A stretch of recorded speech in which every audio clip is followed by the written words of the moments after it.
गरीब delivery boy अभिनव की बरसों पुरानी गर्लफ्रेंड ने उसे एक रईसजादे के लिए छोड़ दिया। फिर क्या था, प्यार में हारा अभिनव बेचारा दारू पीकर चढ़ गया जमीन से 50 फीट ऊपर बिल्डिंग के टेरेस पर।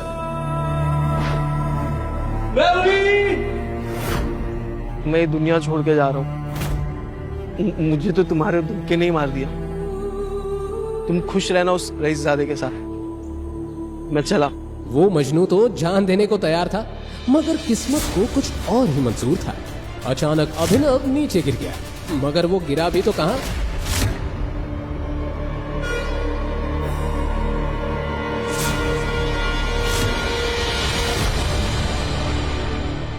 लड़की का बिस्तर। हे भगवान, यहाँ मैं कहां से आया? जी हाँ, उस टेरेस से गिरकर अभिनव पहुंच गया था शहर की सबसे खूबसूरत और रईस लड़की अनन्या के बिस्तर पर, जो उस वक्त चैन की नींद सो रही थी। मगर जैसे ही उसकी नींद खुली, कौन है तुम? मेरे बिस्तर पे क्या कर रहे हो? मैं तो कुछ नहीं जानता। मैं कहां से आया? मुझे तो उसकी समझ में नहीं आ रहा है। मुझे तो लग रहा है मैं भी एक सपना देख रहा हूँ। सपने से बाहर आओ और बताओ तुम कौन हो। तुम जानते भी हो मैं कौन हूँ?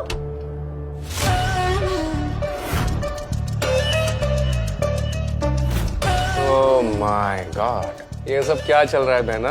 ये भिखारी तुम्हारे बेडरूम में क्या कर रहा है? रंग रलियां बनाई जा रही है। सनी, तुम यहाँ क्या कर रहे हो? वैसे सवाल तो मुझे करना चाहिए बहना, ये फटेहाल सा बंदा तुम्हारे बेडरूम में क्या कर रहा है? देखो भाई, मुझे तो खुद भी नहीं मालूम मैं यहाँ कैसे आया। मुझे सिर्फ इतना है कि मैं टेरेस पे था। फिर चुप करो, अभी पुलिस आएगी ना तो सारी सच उगलवाएगी तुमसे। ना बहना, पुलिस से कुछ ना कहना। शायद भूल रही हो आप सिंह परिवार की मर्यादा। सिंह परिवार के सारे फैसले एक इंसान लेता है, the great king Hardev Pal Singh, यानी कि हमारे पूजनीय दादाजी। दादाजी का नाम सुनते ही अनन्या के माथे पर पसीना आ गया।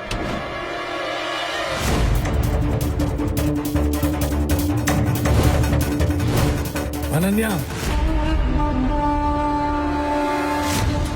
हरदेव पाल सिंह न सिर्फ शहर के जाने माने रईस थे, बल्कि बहुत ही रूढ़िवादी और पुरानी सोच वाले सख्त आदमी थे, जो कहने को तो सूट बूट पहनकर घूमते थे, मगर उनकी मानसिकता 500 साल पुरानी थी। अनन्या ये सोचकर डरी जा रही थी कि दादाजी के आने के बाद क्या होगा कि तभी अनन्या, बाहर निकल। अपने दादाजी की बुलंद आवाज सुनकर अनन्या की सिट्टी पिट्टी गुम गई। दादाजी, वो इतना तो समझ चुकी थी कि दादाजी को शायद सब कुछ पता चल गया है, मगर कैसे? अब कब तक इस फटीचर के साथ बेडरूम में पड़ी रहेगी? बाहर आ जा, दादाजी तेरा इंतजार कर रहे हैं। हाँ।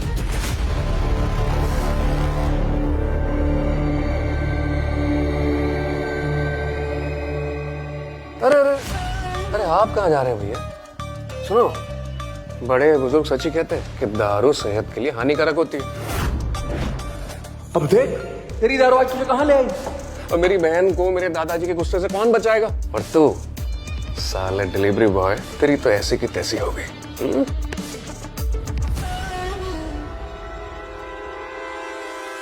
ये सुनकर अभिनव समझ गया कि ये सब जरूर इस सनी का ही किया धरा है। टेरेस से नीचे गिरकर शायद अभिनव बेहोश हो गया होगा, और उसी बेहोशी की हालत में सनी ही उसे यहाँ ले आया होगा। मगर अब अभिनव के दिमाग में कुछ और ही सवाल चल रहे थे। एक भाई अपनी बहन के साथ ऐसा कैसे कर सकता है? सनी अनन्या का सगा भाई है भी कि नहीं? जहां अभिनव के मन में चल रहे थे ये सवाल, वहीं हरदेव पाल सिंह ले आए एक बड़ा पौछा। करमजली, तेरी इतनी हिम्मत जो शादी से पहले एक लड़के से संबंध बना रही है। शर्म आती है मुझे तुझे अपनी पोती कहते हुए। दादाजी, मेरा यकीन मानिए, मुझे नहीं पता ये लड़का कौन है। झूठ मत बोल, सब पता है, समझ रही है तू? ये तेरे माँ बाप की गलती है। अरे तुझे पढ़ाया लिखाया, बिजनेस भी करने दिया तुझे, इसलिए तू एक सड़क छाप लड़के को अपने कमरे में ले आई। हरदेव पाल ने अभिनव के हाथ में कुछ ऐसा देखा जिसे देखकर वो चौंक गए।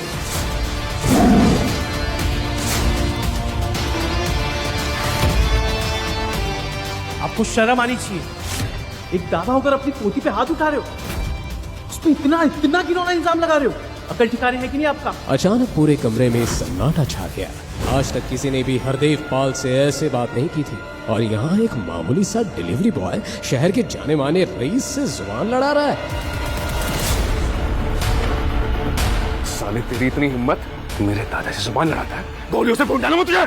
सनी, छोड़ दे इसे। सनी को समझ नहीं आया कि उसके दादाजी ऐसा क्यों कह रहे हैं, पर उसके पास अपने दादाजी की बात मानने के अलावा और कोई ऑप्शन नहीं था। हरदेव पाल ने अभिनव को ऊपर से नीचे तक देखा और फिर अनन्या को देखते हुए बोला, अनन्या, इस लड़के का नाम जो भी हो, लेकिन तुझे इस लड़के से शादी करनी होगी। नहीं दादाजी, मैं इससे शादी कैसे कर सकती हूँ? मैं इसका नाम भी नहीं जानती हूँ। ए लड़की, ज्यादा अनजान मत बन। हरदेव सिंह के कानून को तू जानती है। बिना चू चपट किए शादी कर ले तू, और वो भी आज ही। नहीं दादाजी, मैं इस फटीचे से शादी नहीं करूंगी, नहीं करूंगी मैं ये शादी।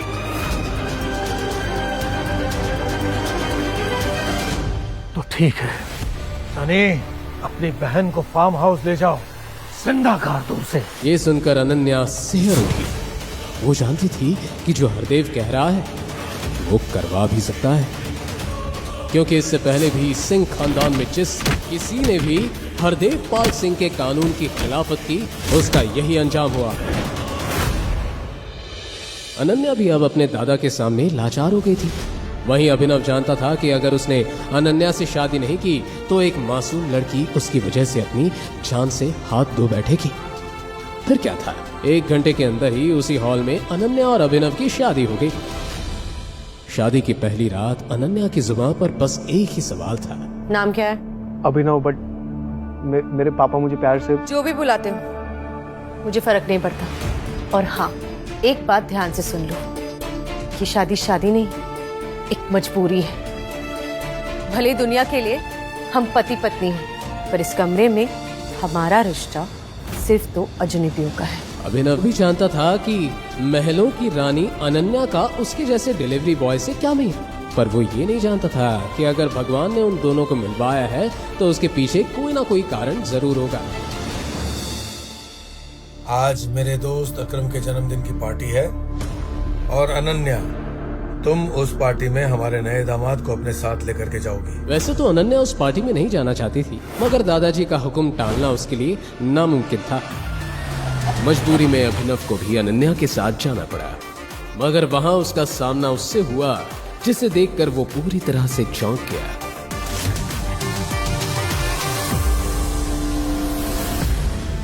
तुम यहाँ? जी हाँ, अभिनव के सामने खड़ी थी उसकी वही एक्स गर्लफ्रेंड वैभवी, जिससे प्यार में धोखा खाकर अभिनव टेरेस पर चढ़ गया था। कहने को तो वैभवी भी अभिनव की तरह कम पैसों वाली ही थी, मगर कुछ ही दिनों पहले शहर का जाना माना रईसजादा देवेन उसके प्यार में पागल हो गया, और उसी के चलते वैभवी ने अभिनव को लात मार दी। देवेन ने जब अभिनव को वैभवी से बात करते देखा तो बोला, कौन है बेबी ये फटीचर? ओह, कहीं ये वही डिलीवरी बॉय तो नहीं जो तुम्हारे प्यार में टेरिस से कूद गया था? हाँ बेबी, ये वही देवदास की औलाद है। जरूर यहाँ डिलीवरी करने आया होगा, है ना? इतने में वहाँ सनी पहुँच गया, जो पहले से ही उस पार्टी में मौजूद था। क्या बात है जीजा जी, आप यहाँ पिज्जा डिलीवरी करना है? जीजा जी, आपकी शक्ल देखकर लगता तो है कि आप एक गरीब खानदान से, और इतना गरीब कि डिलीवरी बॉय बन गए। छी छी छी छी जीजा जी। सनी, तू इस फटीचर को जीजा क्यों बोल रहा है? कहीं तू ये तो नहीं कहना चाहता कि... हाँ, मैं यही तो कहना चाहता हूँ कि मेरी बहन ने इन्हीं के साथ में शादी करी है। ये है मेरे बहन के पति परमेश्वर, यही है मेरी बहन के पति, प्यारे प्यारे पति। ये सुनकर पार्टी में मौजूद हर शख्स की होश उड़ गई, मगर जो सबसे ज्यादा बौखलाया वो था अनन्या का सबसे पुराना दीवाना चिराग। नहीं अनन्या, तुम ऐसा नहीं कर सकते। मैं इतना रईस और हैंडसम हूँ, तुमने इस फटीचे के साथ शादी कर ली? अरे ऐसा क्या हो गया तो तुमने इस भिखारी से शादी कर ली? अरे मैं बताता हूँ ना चिराग कि मेरी प्यारी बहन ने इसके साथ में शादी क्यों कर ली। और फिर बड़े ही नाटकीय ढंग से सनी बड़ी महफिल के सामने उस अनोखी शादी के बारे में बताने लगा। कैसे अनन्या के बिस्तर में मिला अभिनव, कैसे दादाजी ने कहा उसे, और कैसे एक डिलीवरी बॉय के साथ बंध गई अनन्या। सनी ये सब बताया जा रहा था और सब फुसफुसा कर हंसे जा रहे थे, मगर अनन्या की आंखों में थे आंसू। रोती रोती बेचारी अनन्या दौड़ती हुई वहां से भाग गई। अरे अनन्या के पीछे अभिनव भी वहां से जा रहा था, मगर सनी ने उसका हाथ पकड़कर उसे रोक लिया। अरे जीजा जी, आप कहाँ जा रहे हैं जीजा जी? आप तो हमारी महफिल की शान हैं, आपका होना भी बाकी सम्मान है। अरे आइए आइए जीजा जी, ये खास आपके लिए लगवाई है। ये कहते हुए सनी ने अभिनव को एक बड़ी ही सुंदर मगर साथ ही खतरनाक नजर आने वाली चेयर पर बैठने का इशारा किया। ए सनी, तू पागल हो गया? अरे ये इस चेयर पे कैसे बैठ सकता है? तू जानता है ना ये चेयर किसकी है? अरे तो चुप कर या देवेन, अब मेरे प्यारे जीजा जी हैं तो मुझे पता है ना सम्मान कैसे देना है। हाँ, जो भी है जैसा भी है, हमारे दोस्त सनी का जीजा जी है यार, इसका सम्मान तो करना पड़ेगा ना। बिल्कुल करना पड़ेगा, क्यों नहीं। चिराग की बात सुनकर देवेन भी समझ गया कि अब सनी अभिनव का काम तमाम करके ही रहेगा। अब पता चलेगी इस डिलीवरी बॉय को इसकी असली औकात। भाई आपको बैठाते हैं आपकी हॉट सीट पे, खास आपके लिए बनवाई है स्पेशल। बैठिए, अरे जीजा जी बैठिए बैठिए। और फिर जैसे ही अभिनव उस चेयर पर बैठा, अचानक ही उस चेयर से पूरे हॉल में बहुत ही तेज साउंड वाले अलार्म बजने लगे। क्या हो रहा है ये सब? तूने क्या किया? तो माफिया किंग की कुर्सी पर बैठ गया। अबे तू गया। वो खास चेयर थी द माफिया किंग गैंग के मालिक अकरम की, और इस चेयर में अकरम के अलावा किसी और को बैठने की इजाजत नहीं थी। कौन है वो माका लाल?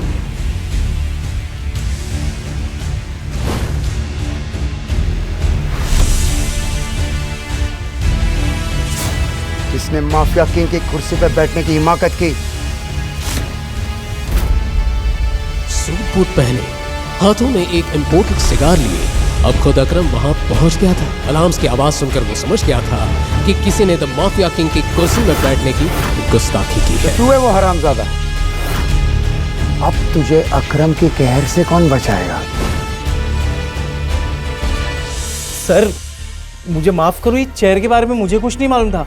जहां अभिनव अकरम के आगे गिड़गिड़ा रहा था, वहीं अकरम की आंखें अभिनव की अंगूठी पर टिकी हुई थी, जिस अंगूठी में टाइगर बना हुआ था। उस अंगूठी को देखते ही अचानक अकरम के चेहरे पे छाया हुआ गुस्सा खौफ में बदल गया, मानो उस अंगूठी को देखकर अकरम को कुछ याद आ गया हो। टाइगर, टाइगर, मुझे माफ कर दो। मैंने तुम्हें पहचानने में गलती कर दी बेटा। Really sorry. अरे अकरम अंकल, आप इस फटीचर के सामने हाथ क्यों जोड़ रहे हैं? अरे ये फटीचर साला किसको बोला बे?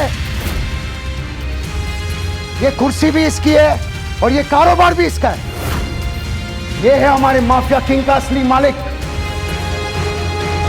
हमारा टाइगर। तो ये है रियल टाइगर। आपने आखिर क्यों अभिनव के आगे अकरम जैसे खतरनाक डॉन ने घुटने टेक दिए? क्यों अकरम अभिनव को कह रहा था टाइगर? क्या याद आया था अकरम को अभिनव की उस अंगूठी को देखकर? और अब क्या नया मोड़ लेने वाली है अभिनव और टाइगर की कहानी? अकरम को अपने पैरों में झुकता देख अभिनव के दिमाग में आया कि कहीं उसका राज अनन्या के सामने ना आ जाए, इसलिए उसने अकरम को अपने पैरों से उठाते हुए घूरा, जिससे वो समझ गए कि टाइगर अपनी असली पहचान सबके सामने नहीं लाना चाहता। तभी अभिनव ने उनसे कहा, क्या यार अकरम भाई, आप भी बहुत मजाकिया हो, आदत गई नहीं आज तक। जवाब में अकरम ने भी नकली हंसी हंसते हुए कहा, अब क्या करे, इतने सालों बाद मिले हो, इतना तो बनता था। इन दोनों को यूं मजाक करता देख सनी के पैरों तले जमीन खिसक गई। उसने बिना कुछ कहे वहां से चुपचाप निकल जाना ठीक समझा। वहीं दूसरी ओर अनन्या अभिनव की पहचान देखकर हैरान थी, लेकिन वो इतनी बिजी हो गई थी कि उसे अभिनव से सवाल जवाब करने का मौका नहीं मिला, और इसके बाद वो दोनों घर चले गए। दूसरे दिन उठकर दोबारा अभिनव को अकरम से मिलने जाना था। अभिनव जल्दी से तैयार होकर जब अकरम के पास पहुंचा तो अकरम उसे देखकर काफी खुश हो गया और कहा, आखिरकार हमने तुम्हें ढूंढ ही लिया टाइगर। टाइगर? हाँ, मैं पिछले 18 सालों से तुम्हें ढूंढ रहा हूं। तुम हमारे टाइगर हो, हमारे इस हजारों करोड़ के बिजनेस एम्पायर के वारिस जिसे हम तीनों दोस्तों ने मिलकर शुरू किया था। मैं, तुम्हारे पापा संजय और राणा अग्निहोत्री।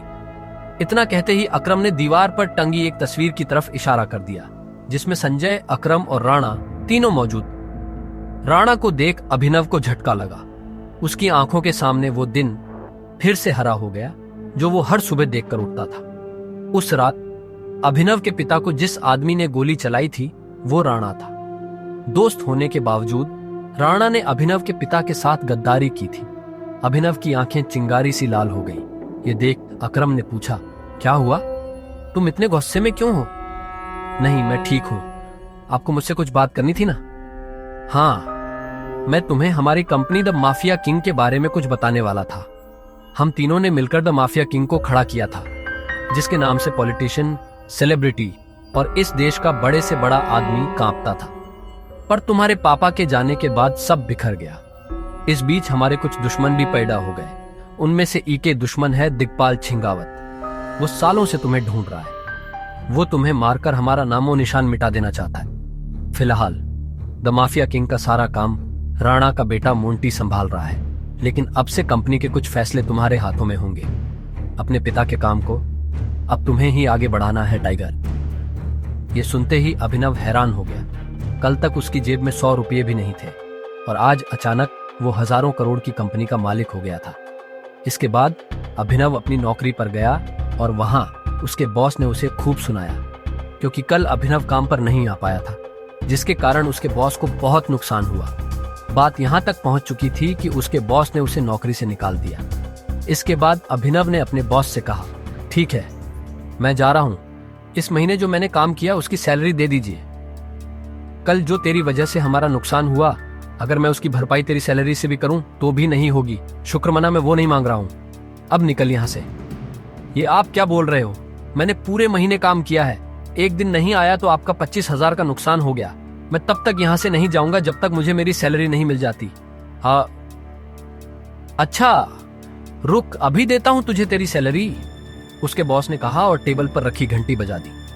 अगले ही पल कमरे का दरवाजा खुला और 4 बाउंसर अंदर घुस आए। उठाकर पटक आओ, बाहर इसको। बॉस के मुंह से यह सुनते ही वो चारों ने अभिनव पर धावा बोल दिया, लेकिन इससे पहले उनमें से कोई अभिनव पर हमला कर पाता, अभिनव ने उन्हें पटकनी दे दी। देखते ही देखते बॉस के सारे आदमी ढेर हो गए थे। बॉस यह देख हैरान रह गया था। अभिनव अब सीधा बॉस के पास आया और बोला, चुपचाप मेरी सैलरी दे दो। बॉस ने घबराहट में अपने ड्रॉर में से चेक निकाला और उस पर अमाउंट भरकर कांपते हाथों से अभिनव को थमा दिया। अभिनव ने चेक देखा और ऑफिस से बाहर निकल गया। इधर अभिनव जब ऑफिस से बाहर पहुंचा तो उसे एक अनजान नंबर से कॉल आया। अभिनव ने कॉल उठाया और बोला, हेलो हेलो टाइगर, अकरम बोल रहा हूं। हाँ कहिए। टाइगर, मुझे तुम्हें किसी से मिलवाना है। वो हमारे माफिया वर्ल्ड का एक बहुत बड़ा नाम है और साथ ही तुम्हारे पापा और मेरा जिगरी यार बलराज। मैं चाहता हूं बलराज को पता चल जाए कि टाइगर लौट आया है, इसलिए शाम को डिनर के लिए होटल सफायर पहुंच जाना। मैं तुम्हें एड्रेस भेज रहा हूं। अकरम के मुंह से बलराज का नाम सुनते ही हैरान हो गया। उसने बलराज का नाम पहले भी सुना था। इस शहर में बलराज का नाम बच्चा बच्चा जानता था और हर आदमी उसके नाम से कांपता था। ऐसे में अभिनव को भी उससे मिलने में घबराहट हो रही थी। जिस बलराज से वो घबरा रहा था, असल में वो उसी का बॉस होने वाला था। आपको सच में लगता है कि मुझे बलराज जी से मिलना चाहिए? अभिनव ने अकरम से पूछा। वो अभी तक बलराज के नाम से कांप रहा था। अकरम भी उसकी घबराहट समझ गया था। ऐसे में उसने हंसते हुए कहा, बलराज जी नहीं, सिर्फ बलराज। तुम टाइगर हो यार, और जंगल के सारे जानवर टाइगर के नाम के आगे जी लगाते हैं, लेकिन टाइगर किसी के नाम के आगे जी नहीं लगाता। चलो मिलते हैं शाम को। इतना कहकर अकरम ने फोन रखा और अगले ही पल अभिनव को एड्रेस भेज दिया। शाम को अभिनव होटल सफायर जाने के लिए तैयार होने लगा था।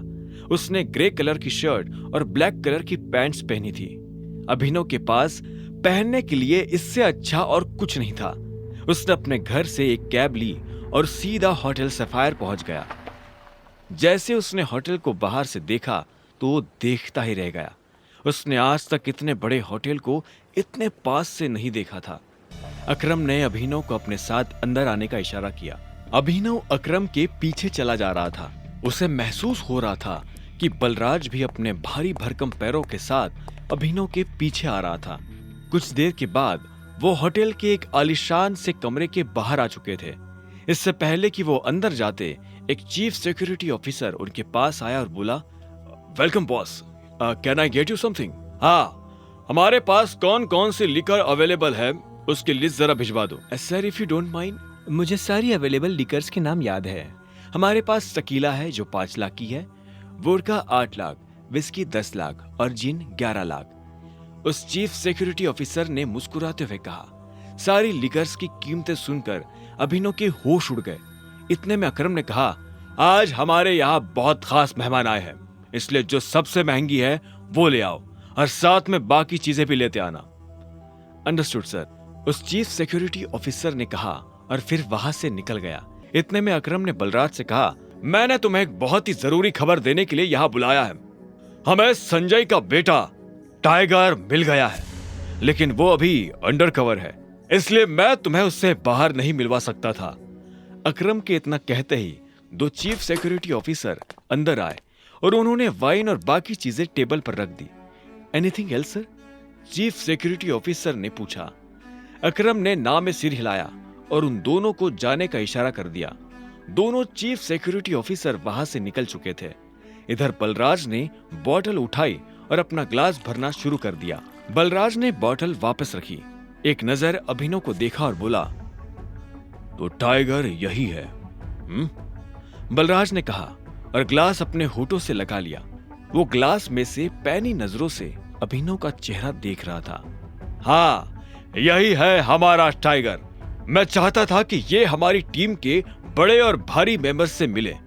एक बार सबसे मिलने के बाद हमें जिस तरफ बढ़ना है उस तरफ टाइगर ही हमें लीड करेगा। सॉरी अकरम, लेकिन मुझे थोड़ी हंसी आ रही है। माफ करना दोस्त, पर सारी बातें तुम कर रहे हो। हमारा टाइगर गूंगा है क्या? तुम्हें टाइगर के बारे में इस तरह से बात नहीं करनी चाहिए, अकरम ने कहा। यह सुनते ही अभिनव को हंसी आ गई। उसने हंसते हुए एक पल के लिए बलराज को देखा और बोला, मुझे तुम्हारी बोल्डनेस अच्छी लगी। तुम बॉस होगे, लेकिन भूलो मत कि तुम किसके सामने बैठे हो। मैं टाइगर हूं और मैं गूंगा नहीं हूं। मैं यहां अपनी गद्दी लेने आया हूं। सिर्फ अकरम की शाबाशी से काम नहीं चलेगा प्यारे। मैंने यह एक्सेप्ट नहीं किया कि तुम टाइगर हो। तुमने कहा कि तुम साबित कर सकते हो, तो मैं तुम्हें चैलेंज देता हूं। यह सुनते ही अकरम के कान खड़े हो गए। वो जानता था बलराज क्या करने वाला है।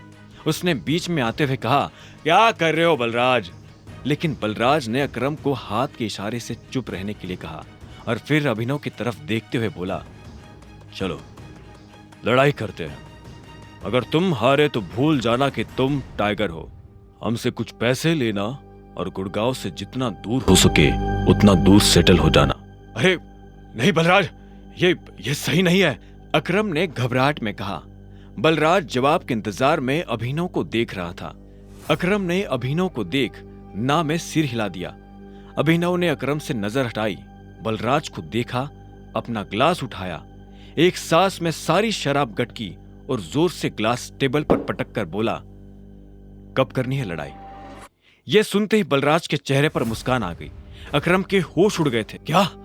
नहीं टाइगर, होल्ड होल्ड, तुम्हें कुछ भी साबित करने की जरूरत नहीं है, अकरम ने अभिनव से कहा। वो अभिनव को किसी तरह की परेशानी में नहीं डालना चाहता था।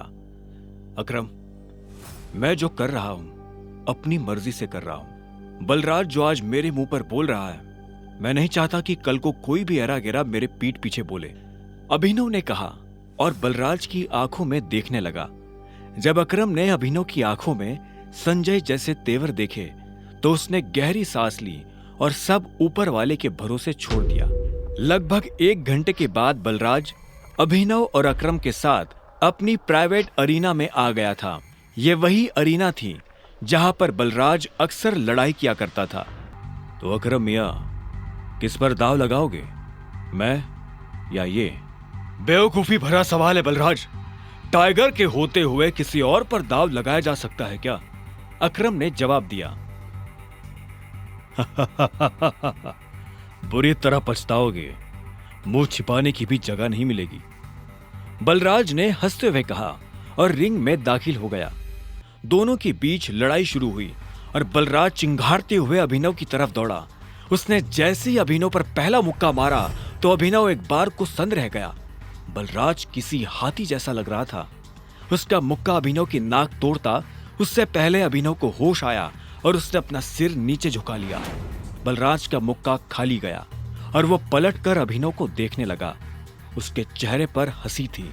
बलराज फिर से भागते हुए अभिनव की तरफ आया। उसने फिर से हवा में मुक्का ताना। अभिनव ने फिर से अपना सिर झुकाया और बलराज की पीठ पर घुमाकर एक लात मार दी। बलराज धक्का खाकर रिंग पर गिर गया। इधर अभिनव दूसरे कोने में खड़ा हो गया था।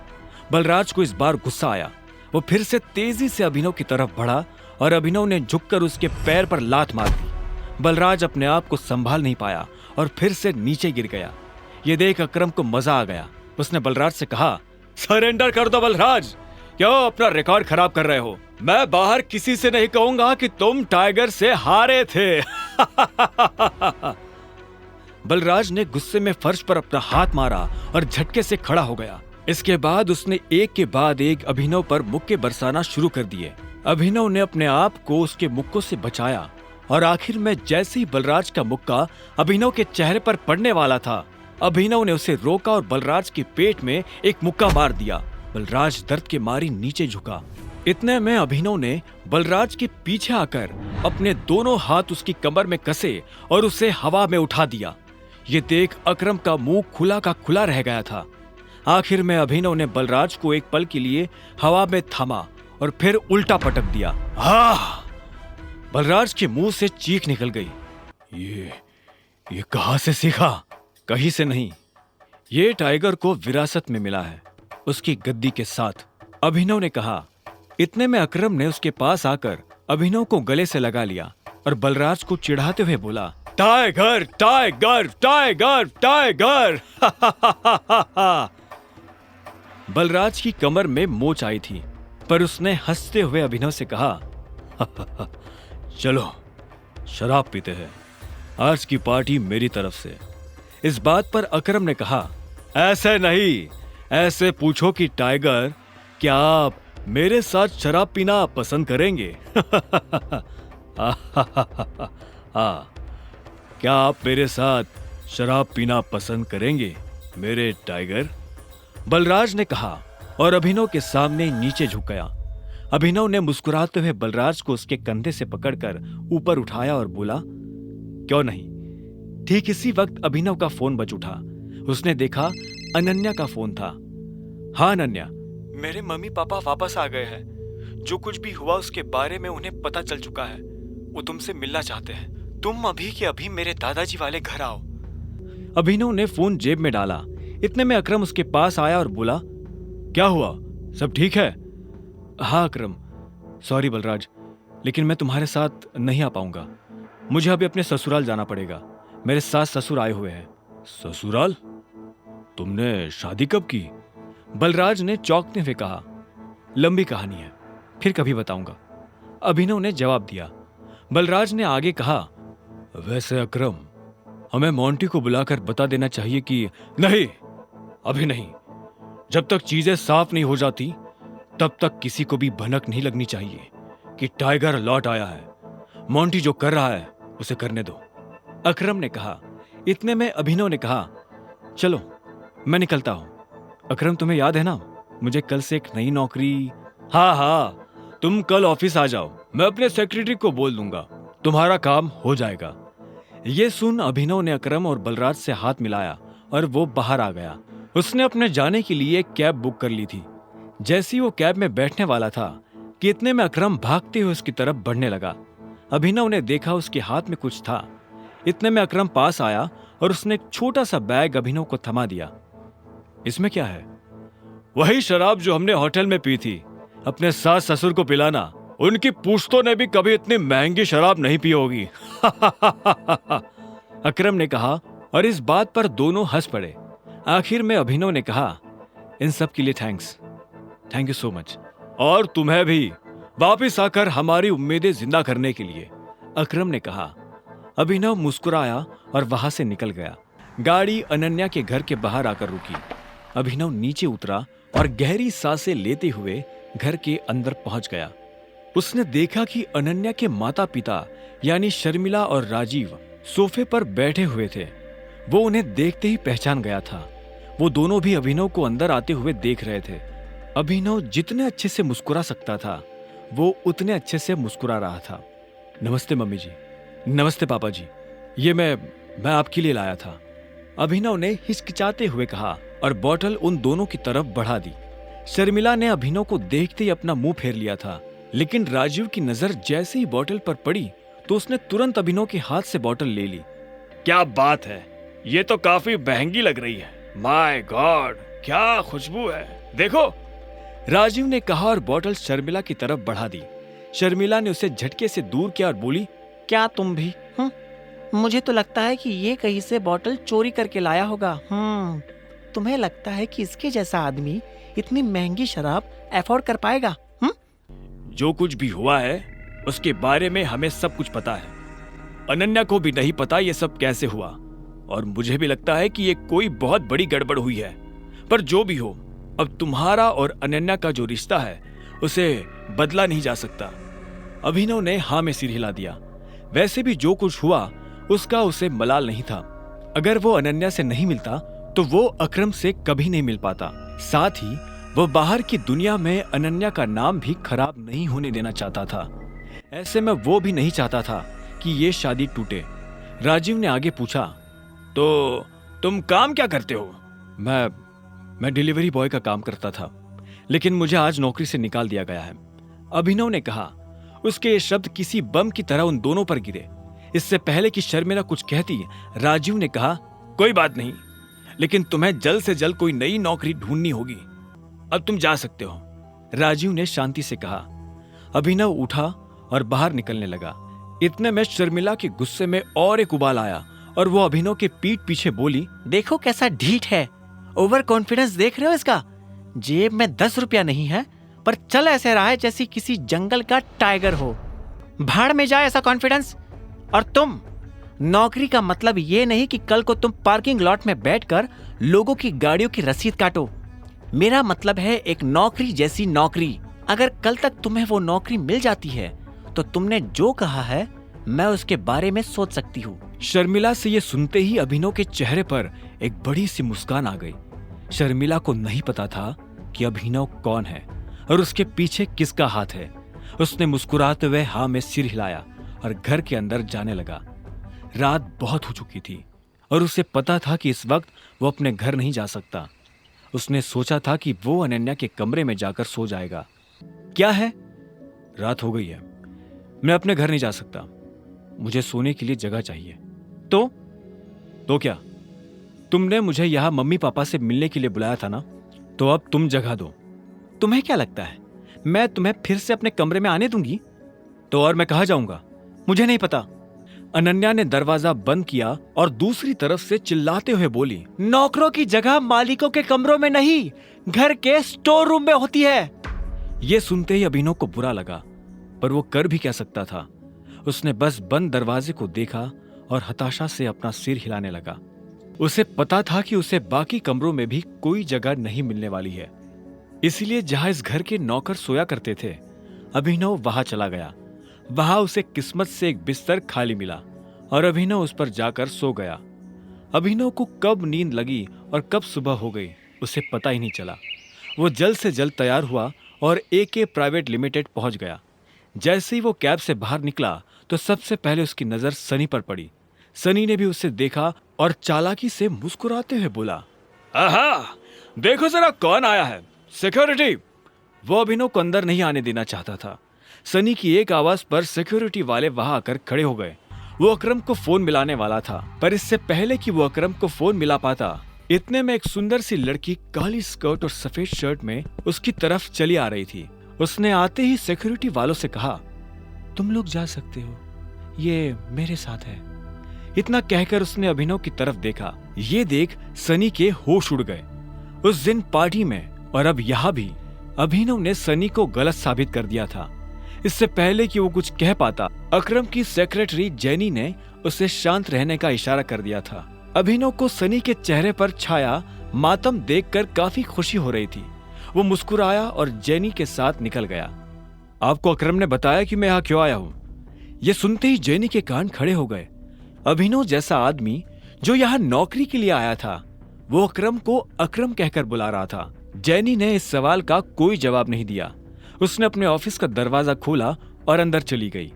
अभिनव भी उसके पीछे पीछे अंदर आया और बोला, तुमने मेरे सवाल का जवाब नहीं दिया। सॉरी, जेनी ने कहा। जेनी ने जिस तरह से सॉरी कहा, अभिनव को समझ आ गया था कि वो उसे पसंद नहीं करती थी। जेनी ने इतने में अपनी टेबल पर रखा एक पेपर उठाया और अभिनव की तरफ बढ़ा दिया। अभिनव ने पेपर लिया और उससे पढ़ने लगा। उस पेपर पर उन नौकरियों के नाम लिखे थे जो अभिनव कर सकता था। उसने लिस्ट पर अपना ध्यान लगाया और देखा कि उसमें कुछ नौकरियों के ऊपर स्टार बना हुआ था। उसने जेनी को देखा और बोला, ये यहाँ स्टार क्यों बना? ये स्टार इसलिए बना है क्योंकि इन पोजीशंस पर हमारे पास ऑलरेडी कोई ना कोई काम कर रहा है और हम इन पर नई भर्ती नहीं ले रहे हैं। तुम चाय लेना पसंद करोगे या कॉफी? मैं मैनेजर बनना पसंद करूंगा। अभिनव ने भी उसके सवाल का जवाब ना देते हुए कहा। ऐसे में जेनी बोली, लेकिन मैनेजर की पोजीशन पर पहले से स्टार बना हुआ है। आप पता है मुझे। तो जिस पोजीशन पर पहले से कोई बैठा हुआ है उस पर तुम कैसे बैठ सकते हो? तुम क्या उस एम्प्लॉय को कंपनी से बाहर करवाना चाहते हो? मैंने तो ऐसा नहीं कहा। मैं बस इतना जानता हूं कि लिस्ट मुझे तुम्हें नहीं दी थी। हाँ, लेकिन तुम्हारा नाम? जेनी। जेनी ने गुस्से में कहा। अभिनव के सवालों से उसे चिढ़ हो रही थी। अभिनव को उसके नाम से कोई मतलब नहीं था। उसने आखिर में कहा, देखो जेनी, इसमें मेरी कोई गलती नहीं है। तुमने मुझे लिस्ट लाकर दी, मैंने उसमें से अपनी पसंद की पोस्ट चुन ली। अब आगे क्या करना है वो तुम देखो।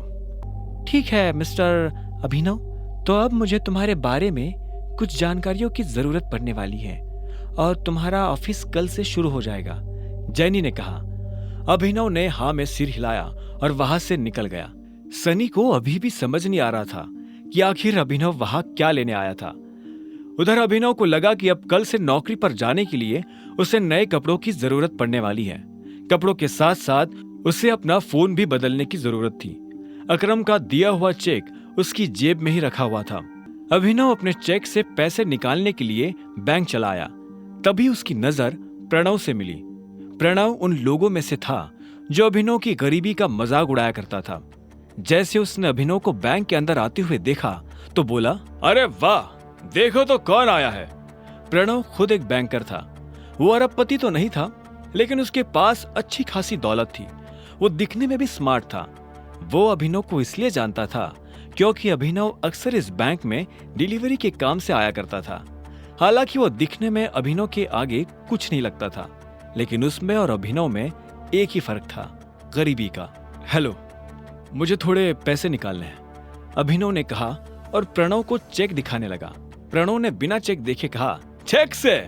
तुम्हें पता है ना, चेक से सिर्फ बड़ी रकम ही निकाली जा सकती है। मेरा अमाउंट बड़ा है, यहाँ काउंटर पर नहीं निकल पाएगा, इसलिए मैं मैनेजर से मिलना चाहता हूँ। ये सुनते ही प्रणव जोर जोर से हंसने लगा और बोला, तुम्हें उसकी जरूरत नहीं पड़ेगी, मुझे अपना चेक दिखाओ। अभिनव ने गुस्से में प्रणव को अपना चेक दिखा दिया। प्रणव ने बिना देखे अभिनव और बाकी लोगों की आंखों के सामने चेक फाड़ दिया। अभिनव प्रणव पर चिल्ला उठा, तुम्हारा दिमाग खराब है क्या? सिक्योरिटी को बुलाओ और इस आदमी को अभी के अभी बाहर निकलवाओ यहाँ से। फर्जी चेक लाकर बैंक वालों को बेवकूफ बनाता है। अभी पुलिस बुलाकर तुझे अंदर करवाता हूँ। इधर अभिनव ने अपने फाड़े गए चेक के टुकड़ों को मुट्ठी में भरा और गुस्से में अपनी मुट्ठी भींच ली। इतने में सिक्योरिटी वाले आए और उन्होंने अभिनव को चारों तरफ से घेर लिया। छोड़ो मुझे, छोड़ो, अभिनव ने कहा और गार्ड्स के हाथ से खुद को छुड़ाने की कोशिश करने लगा, लेकिन वो लोग उसे छोड़ नहीं रहे थे। क्या हो रहा है यहाँ? यह आवाज और किसी की नहीं बल्कि बलराज की थी। उसने अभिनव को दूर से ही पहचान लिया था। बलराज को देखते ही अभिनव की जान में जान आ गई थी। अब कोई उसका कुछ नहीं बिगाड़ सकता था। प्रणव ने बलराज की तरफ देखा और बोला, सॉरी सर, मुझे पता नहीं था कि आप इस तरह यहाँ आ जाएंगे। मैं तो बस इस आदमी को फर्जीवाड़ा करने से रोकने की कोशिश कर रहा था। यह सुन बलराज ने अभिनव को ऊपर से नीचे तक देखा और फिर गार्ड्स की तरफ देखते हुए बोला, छोड़ दो उसे। बलराज ने कहा और मैनेजर के कैबिन की तरफ बढ़ने लगा। उसने पलटकर अभिनव को भी अपने साथ आने का इशारा किया। अगर इसने कुछ गलत किया है तो इस बारे में मैनेजर को पता होना चाहिए। अगर तुम अपने लेवल पर एक्शन लोगे तो हो सकता है कि मैनेजर बुरा मान जाए। जी सर, प्रणव ने हाँ में सिर हिलाते हुए कहा। बलराज ने अभिनव को घूरा और उसे अपने साथ अंदर आने का इशारा करने लगा। दोनों एक साथ मैनेजर के बड़े से कैबिन में दाखिल हो गए थे। मैनेजर अपनी कुर्सी पर बैठकर कंप्यूटर पर काम कर रहा था। बलराज ने उसका ध्यान अपनी तरफ खींचने के लिए दरवाजे को जोर से बंद किया। अचानक से मैनेजर की नजर दरवाजे पर पड़ी। जब उसने देखा कि सामने बलराज खड़ा है तो मैनेजर खुद अपनी कुर्सी से खड़ा हो गया। बलराज सर, आप यहाँ कैसे? मुझे बुलवा लिया होता। बलराज ने उसे खींचते हुए देखा और बोला, वैसे तो मैं यहाँ कुछ काम से आया था, लेकिन बाहर जो मैंने तमाशा देखा तो मुझे लगा कि पहले उसके बारे में तुमसे बात कर लेनी चाहिए। तुम्हें पता है ये साहब कौन है? मैनेजर ने अभिनव की तरफ देखा। उसकी नजर उसके चेहरे से फिसलते हुए उसके हाथों और आखिर में उसकी अंगूठी पर चली गई। जैसे उसने अंगूठी पर बने उस निशान को देखा तो मैनेजर का मुंह खुला का खुला रह गया। उसके मुंह से निकला, बाप रे बाप, ये टाइगर है। ये कौन है? अभिनव ने बलराज से पूछा। ये उस टीम का आखिरी हिस्सा है जिस टीम के तुम कैप्टन हो, टाइगर। इससे पहले कि अभिनव कुछ कह पाता, मैनेजर उसके पैरों में आकर गिरा और बोला, टाइगर, आपको यहाँ कितनी देर हुई और मैं आपके लिए क्या कर सकता हूँ? फिलहाल तो आप मेरे पैरों में से उठ जाइए। आपको और इनको छोड़कर किसी को नहीं पता कि मैं टाइगर हूँ, अभिनव ने कहा। यह सुनते ही मैनेजर अपनी जगह पर खड़ा हो गया और बोला, आपको देखकर बहुत अच्छा लगा। अब आप आ गए हैं तो हमें जरूर इस मुसीबत से बाहर निकाल ही लेंगे।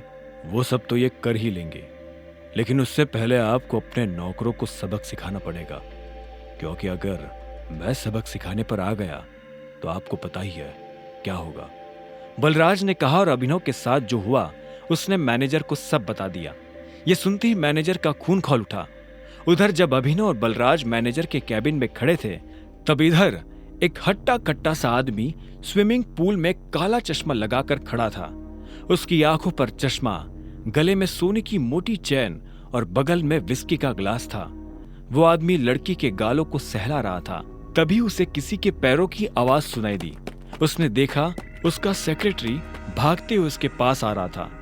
सेक्रेटरी उस आदमी के पास आया और बोला, सर, अभी खबर मिली है कि टाइगर लौट आया है। यह सुनते उस आदमी का हाथ रुक गया। उसने लड़की के गाल पर से हाथ हटाया और हाँ में सिर हिलाते हुए सिगार पीने लगा। आप कहते हैं तो? सेक्रेटरी आगे कुछ कहता उससे पहले उस आदमी ने कहा, अभी नहीं, अभी तो आया है, थोड़ा उछल कूद करने दो, पर हाँ, इस बार उसे पिंजरे में डालने की गलती नहीं करनी है। सेक्रेटरी ने हाँ में सिर हिलाया और वहां से निकल गया। Who is tiger? बगल में खड़ी उस लड़की ने पूछा। तुमने इन साहब का चेक किससे पूछकर फाड़ा? अभिनव के लिए साहब शब्द प्रणव से सुना नहीं गया। उसने कहा, सर, ये डिलीवरी वाला है, फर्जी चेक लेकर बैंक में आया था। इसे क्या लगा यहाँ हम लॉटरी खोलने बैठे हैं? मैंने इसके चेक की इंफॉर्मेशन कंप्यूटर में चेक की थी, कोई रिलेवेंट डाटा था ही नहीं। सच बोल रहा है? मैनेजर ने पूछा। यह सुन प्रणव को धक्का लगा। अभिनव मन ही मन मुस्कुरा रहा था। प्रणव ने हिचकिचाते हुए कहा, आपसे झूठ क्यों कहने लगा? तुझे पता है ये डिलीवरी बॉय किसका चेक लेकर आया है? अकरम सर का। क्या? हाँ, तूने इसके साथ जो किया वो ठीक है, लेकिन अकरम सर को अगर पता चला कि तूने उनके चेक का ये हाल किया है तो वो तेरे साथ क्या करेंगे जानता है ना? मैनेजर ने कहा। अकरम का नाम सुनते ही प्रणव की हालत खराब हो गई थी। इतने में मैनेजर ने कहा, एक काम कर, वो रही टेप और ये रहा चेक, इसका एक एक टुकड़ा जोड़। क्या सर? तुझे नौकरी से निकाल रहा हूं। नहीं सर, मैंने क्या किया? शाबाश, ये तुझे सुनाई दे गया। और इससे पहले जो कहा वो हैं? आखिरकार प्रणव ने चेक को बड़ी मेहनत से जोड़ा और मैनेजर को दे दिया। मैनेजर ने उसे देखा और प्रणव को बाहर जाने का इशारा कर दिया। जैसे ही प्रणव बाहर गया तो मैनेजर ने अंदर से कमरे का दरवाजा लॉक किया और अभिनव के पास आते हुए बोला, टाइगर, तुम इतने सालों से कहाँ थे? पहले ये बताओ कि तुम मेरे पापा से कैसे जुड़े हुए हो? मैं उनकी टीम का हिस्सा हूं, मैनेजर ने जवाब दिया। इतने में बलराज ने कहा, टाइगर वापस तो आ गया है, लेकिन मोंटी के वापस आने तक किसी को भनक भी नहीं लगनी चाहिए, वरना गेम हो जाएगा। हाँ, बलराज सही कह रहा है टाइगर। हम शेरों के बीच एक भेड़िया घुस आया है। वो तुम्हारी और हमारी सारी खबर हमारे दुश्मनों को देने वाला है, इसलिए संभल कर रहना पड़ेगा टाइगर। भेड़िया? तुम्हारा मतलब जासूस? अभिनव ने पूछा। बलराज ने कहा, हाँ, इसके बारे में मोंटी तुम्हें डिटेल में बताएगा, और तब तक गुफा से बाहर आना नहीं, और आओ तो अंधेरे में। इस बीच हमें तुम्हारे पापा यानी हमारे संजय के कातिल का भी पता लगाना है, और साथ ही ये भेड़िया। इस ग्रुप में और कौन कौन है जिससे अभी मिलना बाकी है? मैनेजर ने कहा, इस ग्रुप में है मोंटी, अकरम, बलराज, मैं यानी डीके, इक्का, पार्कर और अलायना। क्या? अलायना? यानी हमारे ग्रुप में एक लड़की भी है? हाँ, इससे पहले उसकी माँ इस पोजीशन पर थी। 1 साल पहले उसकी डेथ हुई तो अलायना उसकी जगह पर आई है। टाइगर, वो लड़की नहीं, आग है, आंधी है, चलता फिरता अंगारा है। मैं अपनी जिंदगी में अलायना जैसी किसी से नहीं मिला। शक्ल, अक्ल और तेवर उसके पास तीनों है। मैं समझा नहीं, अभिनव ने कहा। बलराज उसके पास आया और बोला, जिद्दी, उसके आगे मुझे अपनी जिद कुछ नहीं लगती। कहने को ग्रुप में वो बस एक लड़की है, लेकिन उससे पार पाना हम में से किसी भी मर्द के बस की बात नहीं है। यह सुनते ही अभिनव समझ गया था कि बलराज का इशारा किस तरफ है। अलायना को यह मनवाना कि वो टाइगर है अभिनव के लिए भारी होने वाला था। तुम जल्दी से उससे भी मिल लोगे, पर वो तुमसे मिलेगी या नहीं पता नहीं। मुझे नहीं लगता कि टाइगर के लिए उसे मनाना मुश्किल होगा। मैंने जैसा सोचा था यह आदमी वैसा है नहीं। बलराज की यह बात सुन डीके के कान खड़े हो गए। उसने बलराज को देखा और बोला, टाइगर ने तुम्हें रिंग में पटका क्या? यह सुनते ही बलराज जोर से हंसा और उसने हाँ में सिर हिला दिया। उसे देख डीके भी जोर जोर से हंसने लगा। आखिर में डीके ने कहा, तुम्हें कितने पैसों की जरूरत है? मैं दे देता हूं। चेक मैं अकरम के ऑफिस से री इशू करवा लूंगा। मुझे अभी 1 करोड़ रुपए चाहिए, बचे 49 करोड़ मेरे नए अकाउंट में डलवा देना, अभिनव ने कहा। और यह सुन डीके उसके लिए पैसे लेने चला गया। उसके जाते ही अभिनव बलराज के पास आया और बोला, एक बात बताओ, ये अलायना के बारे में तुम कुछ जानते हो क्या? बलराज ने उसे ऊपर से नीचे तक देखा और बोला, वैसे तो सब कुछ जानता हूं, और वैसे कुछ भी नहीं। मेरा मतलब है, तुम्हें पता है मेरा क्या मतलब है? बस उसे अपनी तरफ से चिढ़ने का या गुस्सा होने का मौका मत देना। वैसे अब तुम्हें गाड़ी की जरूरत है। मैं अपने मैनेजर को बोल रहा हूं, यहां से सीधा ग्लोब मोटर्स जाओ, वहां तुम्हारी गाड़ी तुम्हारा इंतजार कर रही है। अभी पैसे मैं भर रहा हूं, बाद में जब तुम गद्दी संभालोगे तो मुझे डबल दे देना। यह सुनते ही अभिनव जोर जोर से हंसने लगा। उसने बैंक से पैसे लिए बाहर आया और एक टैक्सी बुक करके सीधा ग्लोब मोटर्स के लिए निकल पड़ा। जल्दबाजी में वो बलराज से यह पूछना ही भूल गया था कि बलराज ने उसके लिए कौन सी गाड़ी बुक की थी। जैसे ही वो अंदर गया तो उसने देखा कि शोरूम का मैनेजर दरवाजे पर खड़ा होकर किसी का इंतजार कर रहा था। उसने अभिनव को देखते ही पूछा, अभिनव गढ़वाल? मैं ही हूं, अभिनव गढ़वाल। यह सुनते ही वहां रिसेप्शन पर खड़ी दोनों लड़कियों के होश उड़ गए, लेकिन मैनेजर को अभिनव को देख कोई झटका नहीं लगा। बलराज ने उसे पहले ही बता दिया था कि अभिनव दिखने में कैसा था। चलिए मेरे साथ, मैनेजर ने कहा और आगे बढ़ने लगा। कुछ देर के बाद अभिनव एक गैरेज में आ गया था। वहां ढेर सारी गाड़ियां खड़ी हुई थी। मैनेजर उसे उसकी गाड़ी के पास लेकर आया। वो एक बहुत ही महंगी सी गाड़ी थी, लेकिन ऊपर से उसे देखने में ऐसा लग रहा था जैसे वो कबाड़ हो। बलराज ने जानबूझकर उसे पुराना करवाया था ताकि कोई भी अभिनव पर उसकी गाड़ी की वजह से शक न करे। पर जब अभिनव ने गाड़ी के अंदर देखा तो उसे बहुत अच्छा महसूस हुआ। मैनेजर ने कहा, मैं गाड़ी के पेपर्स रेडी करवाता हूं, आप तब तक गाड़ी देख लीजिए। मैनेजर वहां से निकला और अभिनव ड्राइविंग सीट पर बैठने के लिए बढ़ने लगा, पर इससे पहले कि वो बैठ पाता उसे पीछे से एक आवाज आई, हेलो। ये आवाज एक लड़की की थी। अभिनव को लगा कि जरूर ये वही रिसेप्शन वाली लड़कियों में से कोई एक होगी, लेकिन जब वो पलटा तो हैरान हो गया। वो लड़की और कोई नहीं बल्कि चाहत थी। अभिनव ने चाहत को अनन्या के साथ अकरम की पार्टी में देखा था। चाहत और अनन्या दोस्त थी। ये सब क्या हो रहा है अभिनव? ये गाड़ी तुम खरीद रहे हो? तुम कौन हो और यहाँ क्या लेने आई हो? अभिनव ने तनी हुई आवाज में पूछा। चाहत को देख वो अपनी पहचान के लिए अलर्ट हो गया था। चाहत उसके सवाल पर मुस्कुराई और मीठी सी आवाज में बोली, मैं चाहत हूँ, तुम्हारी बीवी की दोस्त, और ये सवाल तो मुझे तुमसे करना चाहिए। तुम यहाँ गाड़ी खरीदने कैसे आ सकते हो? अनन्या ने तो मुझे बताया था कि तुम गरीब हो। हाँ, मैं गरीब ही हूँ। ये गाड़ी तो मैं अपने बॉस के लिए लेने आया हूँ। चाहत ने उसे कुछ पल के लिए देखा और बोली, पक्का? झूठ तो नहीं बोल रहे हो? मैं तुमसे झूठ क्यों बोलूंगा?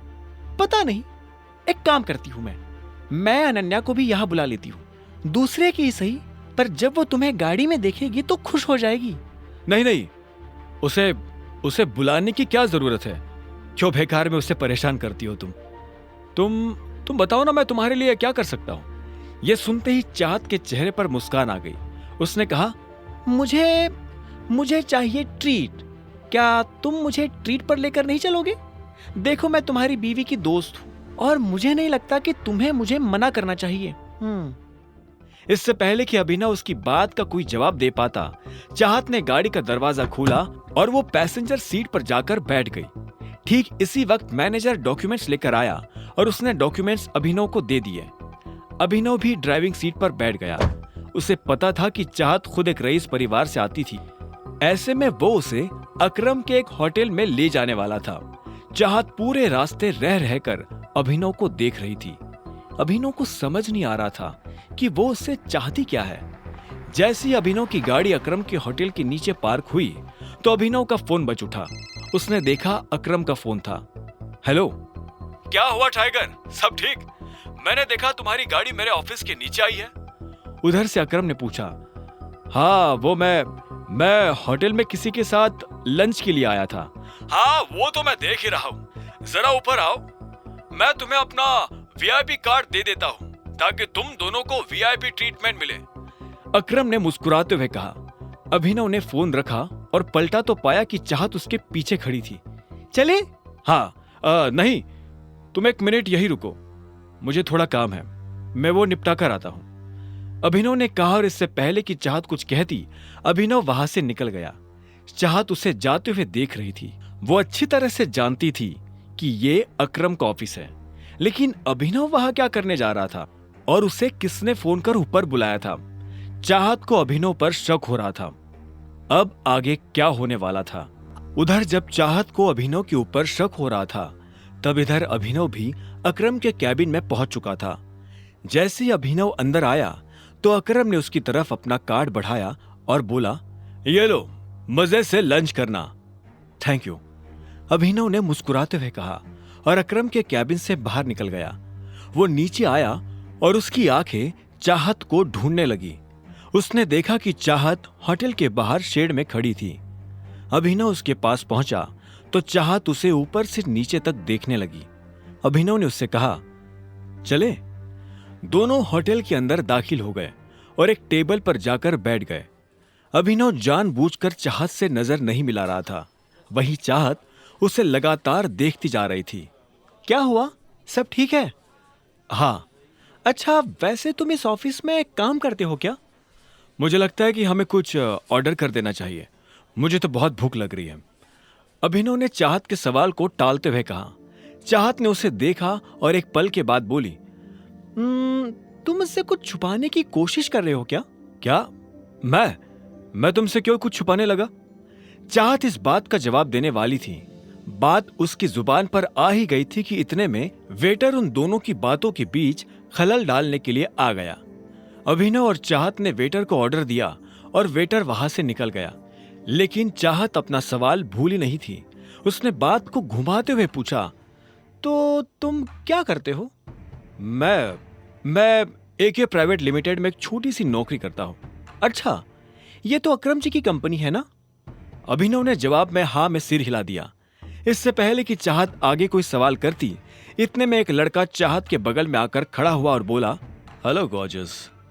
चाहत ने पलटकर देखा तो पाया कि एक सुंदर सा लड़का फॉर्मल्स पहनकर उसके पास खड़ा था।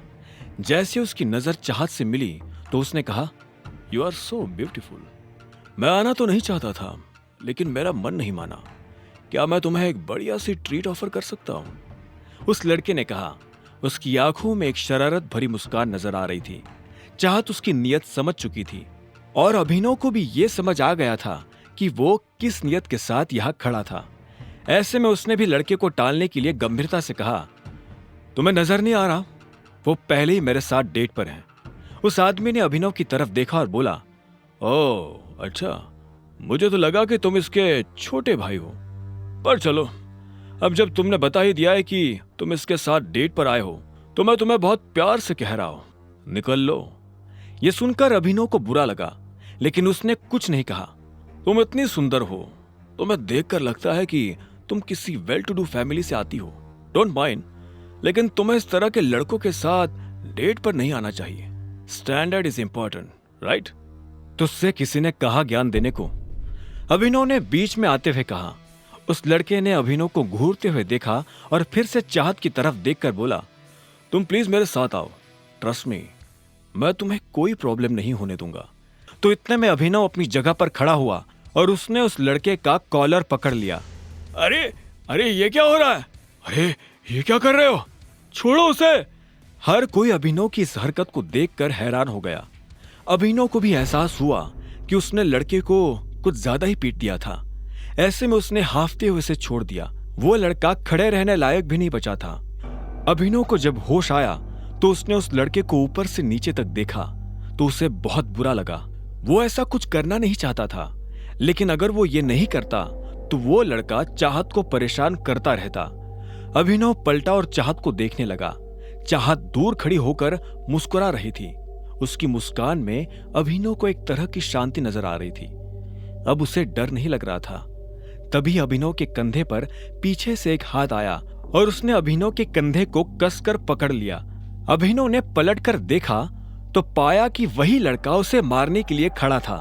पर इससे पहले कि वो अभिनव पर हाथ उठाता, अभिनव ने उसे कोहनी से झटका दिया और वो नीचे गिर गया। हर कोई अभिनव के फोटो खींच रहे थे, उसकी वीडियो बना रहे थे। अभिनव को यह देख अच्छा नहीं लग रहा था। उसे ये सब अजीब लग रहा था। वो यहां से निकल जाना चाहता था, पर इससे पहले कि वो निकल पाता, इतने में पीछे से आवाज आई, क्या हो रहा है यहाँ? ये कोई मछली बाजार नहीं है, एक रेप्यूटेड होटल है। यह आवाज और किसी की नहीं बल्कि होटल के मैनेजर की थी। तुम्हारी हिम्मत कैसे हुई हमारे VIP कस्टमर के ऊपर हाथ उठाने की? क्योंकि इस आदमी ने हम लोगों को परेशान किया। मैं इसे मुंह नहीं लगाना चाहता था, फिर भी ये मेरे बारे में भला बुरा कह रहा था और इसने मेरे पिता के बारे में भी उल्टा सीधा कहा था। बस इतनी सी बात पे तुमने इनके साथ इतना कुछ कर दिया। अभी के अभी माफी मांगो इनसे। मैं इससे माफी मांगू? इससे कहो कि ये मुझसे माफी मांगे। चुपचाप माफी मांग। तू जानता नहीं मैं कौन हूं। बिना माफी मांगे मैं तुझे इस होटल से बाहर भी नहीं निकलने दूंगा, उस आदमी ने कहा जिसे अभिनव ने मारा था।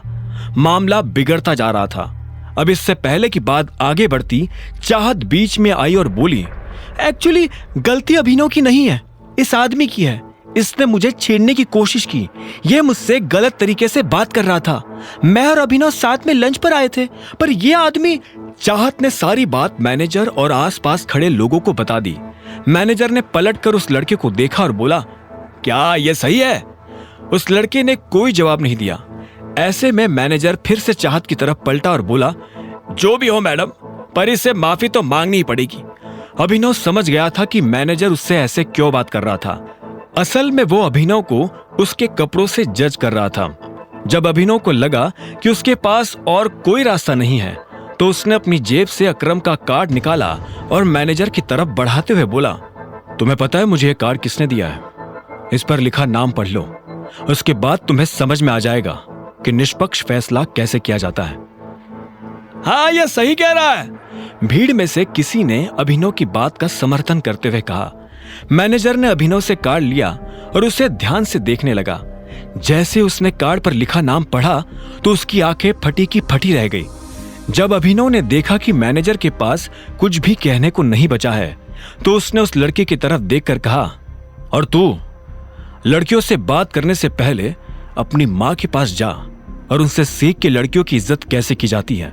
इतना कहते ही अभिनव ने चाहत को अपने साथ लिया और वहां से निकल गया। दोनों गाड़ी में आकर बैठ गए थे, लेकिन कोई किसी से बात नहीं कर रहा था। इधर चाहत भी बार बार उसे देख रही थी और जब उससे रहा नहीं गया तो उसने पूछा, तुम ठीक हो? हाँ, सॉरी, मैंने तुम्हारा मूड और तुम्हारा लंच दोनों खराब कर दिए। तुम चाहो तो हम कहीं और चलकर खा सकते हैं। ठीक है, मुझे कोई दिक्कत नहीं, मैं पूरे दिन फ्री हूं। अभिनव ने उसकी बात सुनी और गाड़ी दूसरे होटल की तरफ मोड़ दी। कुछ देर के बाद उसने गाड़ी एक होटल के बाहर लगा दी। चाहत नीचे उतरी और उस होटल की तरफ देखने लगी। अभिनव ने ऊपर लगा बोर्ड देखा और उसके बाद चाहत के साथ अंदर दाखिल हो गया। अभिनव जानता था कि यह होटल दिक्पाल का था। तो तुमने डिसाइड कर लिया है कि तुम मुझे अपने बारे में कुछ नहीं बताने वाले? अभिनव के मन में जब ये सारे ख्याल चल रहे थे तभी चाहत ने कहा। दोनों एक टेबल पर आकर बैठ चुके थे और वाइन पी रहे थे। अभिनव ने भोला बनते हुए पूछा, किस बारे में? असल में वो समझ गया था कि चाहत के मन में यह शक की सुई क्यों घूम रही थी। उस दिन पार्टी में जब अकरम अभिनव को अलग से अपने साथ ले गया था तब बाकी लोगों ने तो ये मान लिया था कि वो उसके ड्राइवर का बेटा था, लेकिन ये बात चाहत के गले नहीं उतर रही थी। उसने कहा, कमाल है, तुमसे तो मैं तुम्हारे बारे में ही पूछूंगी ना। मेरे बारे में मेरे पास बताने लायक कुछ नहीं है, अभिनव ने कहा और चाहत से बचने के लिए इधर उधर देखने लगा। तभी उसकी नजर कुछ लोगों पर पड़ी जो आपस में काफी गंभीर बातें कर रहे थे। उनमें से एक आदमी ने कहा, इस टाइम दिक्पाल बॉस का डंका सिर्फ गुड़गांव में ही नहीं पूरे इंडिया में बज रहा है। हाँ, मार्केट से जैसे ही टाइगर गायब हुआ वैसे ही टाइगर का नाम भी गायब हो गया। यह सुनते ही अभिनव पलटकर उस आदमी को देखने लगा जो ये बात कर रहा था। उसे समझ नहीं आ रहा था कि आखिर वो टाइगर के बारे में इस तरह की बातें क्यों कर रहे थे। बताओ ना अभिनव, तुम मुझसे क्या छुपा रहे हो? चाहत ने पूछा। तभी उन लोगों में से एक ने कहा, नहीं, टाइगर अभी गया नहीं, टाइगर जिंदा है और वो जल्द ही लौट कर आएगा। मैंने तुमसे कहा था ना जॉनी, इतनी मत पिया करो कि संभली ना जाए। कुछ भी बकवास कर रहे हो। बकवास नहीं बकवास तो तुम कर रहे हो। टाइगर का कंपैरिजन दिक्पाल से, विस्की और देसी शराब का क्या मैच। मैं कह रहा हूं टाइगर जिंदा है and he will return soon. Johnny नाम के इस आदमी की बात सुनकर अभिनव के रोंगटे खड़े हो गए थे। वो ये जानना चाहता था कि जॉनी मन से फेंक रहा था या उसके पास सच में कोई जानकारी थी। जब अभिनव उन लोगों की बातों को ध्यान से सुन रहा था तब इधर चाहत भी उसे देख रही थी। चाहत भी अब अभिनव की तरह उन लोगों की बातें सुनने लगी थी। जब उसके कान में उनकी बातें पड़ी तो वो धीरे से हंसते हुए बोली, क्या डेयरिंग है यार इन लोगों की। दिक्पाल की होटल में बैठकर टाइगर की बातें कर रहे हैं। या तो इन्हें शराब चढ़ गई है या फिर सच में इनमें बहुत हिम्मत है। इतना कहकर चाहत फिर से अपनी कुर्सी पर आराम से बैठ गई थी, लेकिन अभिनव अभी भी उनकी बातें सुन रहा था। टाइगर सबसे बेस्ट है, इंडिया में तो क्या आउट ऑफ इंडिया भी कोई उनका मुकाबला नहीं कर सकता। दिक्पाल तो दूर दूर तक नहीं, जॉनी ने कहा। उसके मुंह से ये सुनते ही एक आदमी ने जॉनी के मुंह पर अपना हाथ रखा और बोला, तुम्हारा टाइगर को लेकर जो ये प्यार है ना, ये तुम्हारी जान ले लेगा प्यारे। जैसे ही दूर बैठे अभिनव ने यह सुना तो उसके चेहरे पर मुस्कान आ गई। इतने में तीसरे आदमी ने कहा, हाँ यार ये जॉनी हमें मरवा देगा, मुझे लगता है कि हमें यहाँ से निकल जाना चाहिए। तभी अभिनव की नजर एक काले सूट पहने आदमी पर पड़ी उसने आंखों पर चश्मा लगा रखा था और काफी देर से उन तीनों को देख रहा था। जैसे ही वो तीनों आदमी अपनी जगह से उठकर वहां से बाहर निकले, वो आदमी भी उनके पीछे पीछे जाने लगा। जब वो अभिनव के बगल से निकला तो अभिनव ने देखा कि उसके पास एक बंदूक थी। अभिनव को यह समझने में देर नहीं लगी थी कि वो दिक्पाल का आदमी था। अभिनव को यह भी समझ में आ गया था कि कुछ ही देर में उन तीनों लड़कों के साथ यह आदमी क्या करने वाला था। अभिनव! जब अभिनव अपने ही ख्यालों में खोया हुआ था, तभी चाहत ने चिल्लाते हुए कहा और उसे उसके ख्यालों से बाहर निकाल दिया।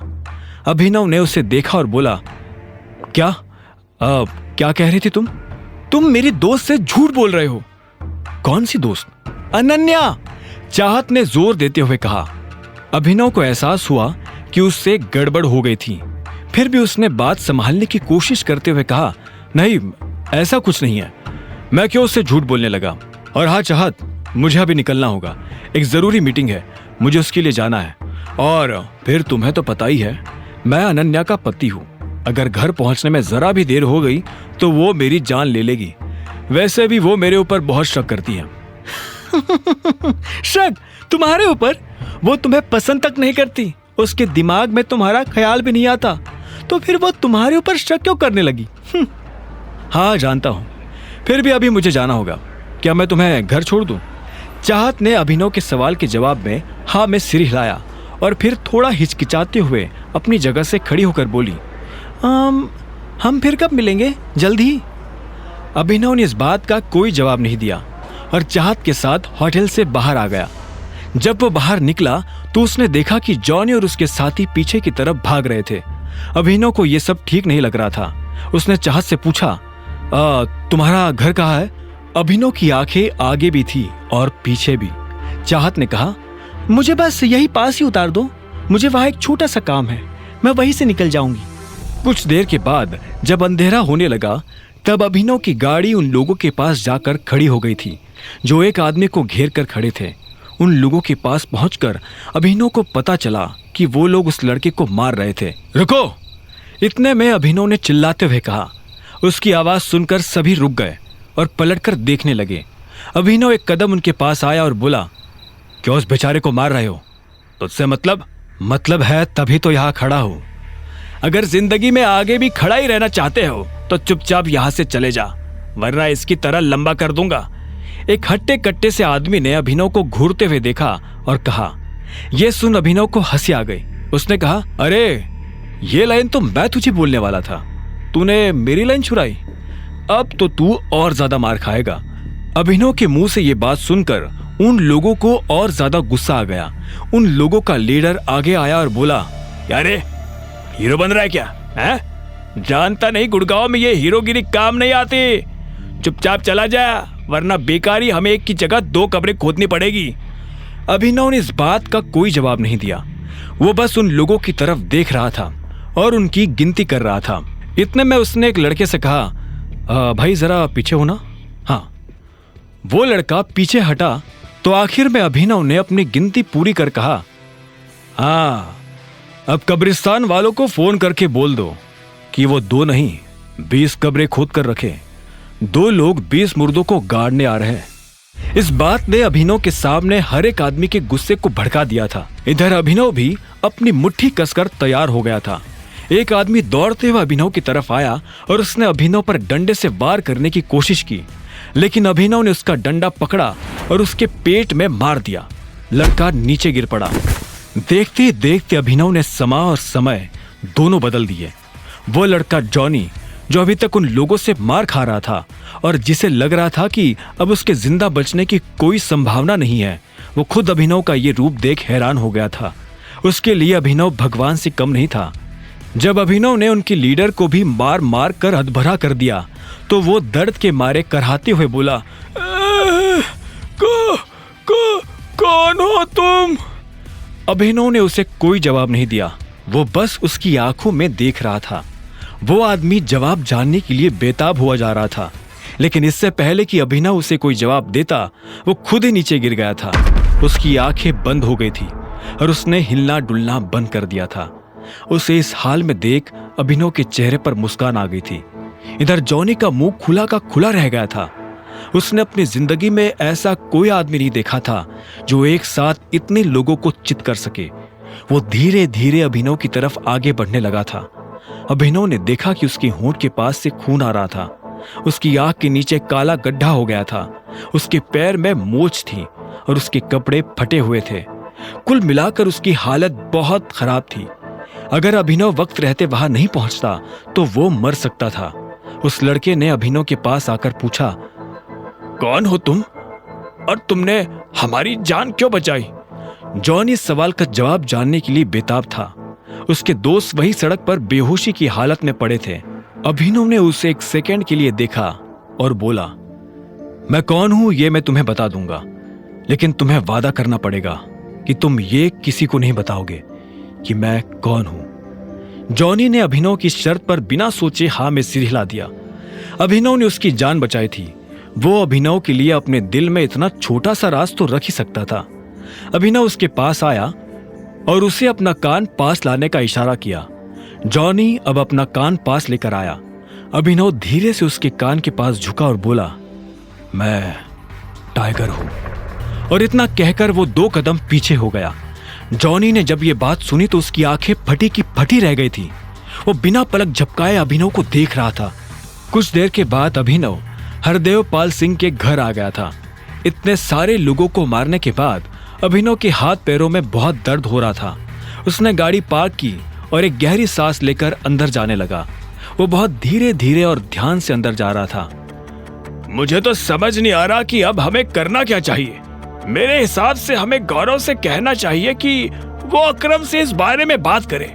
अब तो वही हमारी मदद कर सकते हैं, राजीव ने कहा। जब अभिनव अंदर आ रहा था तब राजीव, शर्मिला और परिवार के बाकी लोग किसी गंभीर विषय पर चर्चा कर रहे थे। वो सभी काफी चिंता में नजर आ रहे थे। जब तक हमें किंग कॉर्पोरेशन का सपोर्ट नहीं मिलेगा तब तक हमारा काम नहीं हो पाएगा। मुझे लगता है हमें फॉक्स ग्रीन होल्डिंग से सपोर्ट लेना चाहिए। शर्मिला ने भी अपनी तरफ से सुझाव देते हुए कहा, मम्मा अब कैसी बातें कर रही हो? ये दोनों कंपनी टाइगर चलाता है और हम जैसे लोग टाइगर से सीधा जाकर नहीं मिल सकते हैं।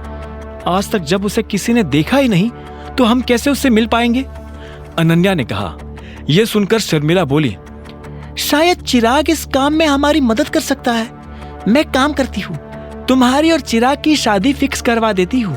वैसे भी इस अभिनव ने हमें दिया क्या है? ठीक इसी वक्त अभिनव घर के अंदर दाखिल हो गया। उसे पूरी बात तो समझ नहीं आ रही थी, लेकिन जितना उसने सुना उसे सुनकर उसे लगा कि अनन्या की कंपनी किसी बड़ी मुसीबत में फंसी हुई थी। हेलो, नमस्ते, अभिनव ने अपने चेहरे पर मुस्कान लाते हुए कहा। वो भले ही कितना भी थका हुआ था, लेकिन वो इन लोगों को पता नहीं चलने देना चाहता था कि वो क्या करके आया है। जैसे ही अभिनव ने चहकते हुए नमस्ते किया तो शर्मिला, अनन्या और राजीव उसे देखने लगे। उनकी आंखों में एक अजीब सा गुस्सा था। अभिनव उनकी आंखें देख हैरान हो गया। अभिनव को यह तो नहीं लग रहा था कि वो लोग मुस्कुराते हुए उसका स्वागत करेंगे, लेकिन आज जिस तरह का गुस्सा उनकी आंखों में नजर आ रहा था उसे देखकर अभिनव को कुछ अजीब लग रहा था। मैंने कहा नमस्ते एंड हेलो अनन्या, अभिनव ने दोबारा मुस्कुराने की कोशिश करते हुए कहा, पर यह सुनते ही उन तीनों का गुस्सा और ज्यादा बढ़ चुका था। शर्मिला ने उबलते हुए कहा, क्या सही टाइम पर आए हो? अभिनव ने यह सुनते ही अनन्या को देखा। वो ये पता करने की कोशिश कर रहा था कि वहां क्या हो रहा है, लेकिन अनन्या ने भी एक गहरी सांस ली और अभिनव से नजर फेर ली। अभिनव से रहा नहीं गया तो उसने पूछा, क्या मैंने कुछ गलत किया है? राजीव ने उसे एक पल को देखा और फिर टेबल पर रखा अपना फोन उठाया। उसमें कुछ खोला और आखिर में स्क्रीन अभिनव की तरफ घुमा दी। अभिनव पास आया और उसने राजीव से फोन ले लिया। फिर उसने स्क्रीन पर जो देखा उसे देख उसकी आंखें फटी की फटी रह गई। स्क्रीन पर एक वीडियो चल रहा था जिसमें अभिनव उस लड़के को होटल के अंदर बुरी तरह से पीट रहा था। अभिनव को यह देखते ही अंदर से बुरा लगा। अब उसे समझ आ गया था कि वो सभी अभिनव से खार खाकर क्यों बैठे थे। उसने कहा, जो कुछ भी हुआ उसके बारे में मैं समझा सकता हूँ। इतने में शर्मिला ने उसकी बात बीच में काटते हुए कहा, क्या समझाओगे? कि तुम अपने खाने का बिल भी नहीं चुका पाए और इस चीज से बचने के लिए तुमने इस बेचारे के साथ मारपीट की? शर्मिला ने कहा। अभिनव अपनी तरफ से कुछ कहता, इतने में अनन्या आगे आई और बोली, आई कांट अंडरस्टैंड, तुम्हें इतनी महंगी जगह पर खाना खाने की जरूरत ही क्या थी? तुम तो घर से ये कहकर निकले थे ना कि तुम जॉब के लिए जा रहे हो। फिर अभिनव फंस गया। उसने वीडियो को दोबारा देखा। पूरे वीडियो में उसे चाहत कहीं भी नजर नहीं आ रही थी। ये देख अभिनव की जान में जान आ गई। अगर उन लोगों को पता चलता कि अभिनव चाहत के साथ था तो उसके लिए जवाब देना और भी भारी हो जाता। वो ऐसा कुछ नहीं करना चाहता था जिससे अनन्या और ज्यादा नाराज हो। हमने तुम्हें इसलिए तो अपने घर में जगह नहीं दी थी कि बाहर जाकर तुम हमारे परिवार की सरे बाजार इज्जत उछालो। जब बाकी दोनों महिलाओं ने अपनी बात कह दी तो राजीव से भी नहीं रहा गया और उसने भी अभिनव को सुनाना शुरू कर दिया। उसने आगे कहा, अनन्या का पति, इस घर का दामाद, पब्लिक में इतने बड़े होटल के अंदर ऐसी गिरी हुई हरकत कैसे कर सकता है? आप सभी ऐसा इसलिए कह रहे हैं क्योंकि आपको सच पता नहीं है। आपने इस लड़के को मार खाते हुए तो देख लिया, लेकिन आप लोगों के मन में यह सवाल नहीं आया कि मैंने इसे मारा क्यों। यह आदमी मुझसे उल्टी सीधे बातें कर रहा था, मुझे अनाप शनाप बोले जा रहा था और मुझे ही नहीं, मेरे साथ। अचानक से अभिनव ये कहते कहते रुक गया। उसकी जुबान पर चाहत का नाम आने वाला था। तुम्हारे साथ कौन? अनन्या ने अभिनव की बात पकड़ते हुए पूछा और जवाब के लिए अभिनव की आंखों में देखने लगी। अभिनव चाहता था कि अनन्या अपनी नजर उससे दूर हटा ले, लेकिन वो ऐसा नहीं कर रही थी। ये वीडियो पूरे देश में वायरल हो गया है, अब तुम क्या करोगे? आई एम सॉरी, लेकिन इस लड़के के साथ जो हुआ असल में इसके साथ वही होना चाहिए था। यह सुनते ही शर्मिला गुस्से में आग बबूला हो गई। वो गुस्से में अभिनव की तरफ बढ़ने लगी। उसका मन तो कर रहा था कि वो अभिनव को थप्पड़ मार दे, लेकिन अपने आप को रोकते हुए उसने कहा, जब हम तुमसे तमीज से बात कर रहे हैं तो तुम भी तमीज से बात करो। परिवार की नाक कटाने के बाद कह रहे हो कि ये जो तुमने किया वो सही किया, और तुम्हें क्या लगा तुम्हारे ऐसे बोलने से हम तुम्हें गले लगाएंगे, शाबाशी देंगे? ना तुम्हारे पास कोई नौकरी है, ना तुम इस परिवार की मदद करना चाहते हो, तो कम से कम भगवान के लिए ऐसा कुछ तो मत करो जिससे इस परिवार को नीचा देखना पड़े। शर्मिला शांत हो जाओ। राजीव ने शर्मिला को रोकने की कोशिश की। अनन्या की शादी अगर किसी से होनी चाहिए तो वो है चिराग, सिर्फ चिराग। यह सुनती अनन्या की आंखें फटी की फटी रह गई। उसने शर्मिला को देखा और बोली, मम्मा, मैं चिराग से शादी करने के लिए कब एग्री हुई? तुम्हारे एग्री होने की मुझे जरूरत भी नहीं है। मैं तुम्हारी माँ हूँ और मुझे पता है what is best for you. इसके साथ रहोगी तो जिंदगी भर तकलीफ ही तकलीफ देखोगी, और फिर तुम्हें अपनी कंपनी के लिए भी मदद चाहिए ना। चिराग के अलावा तुम्हारी कंपनी को फिर से खड़ा करने में कोई तुम्हारी मदद नहीं कर सकता है।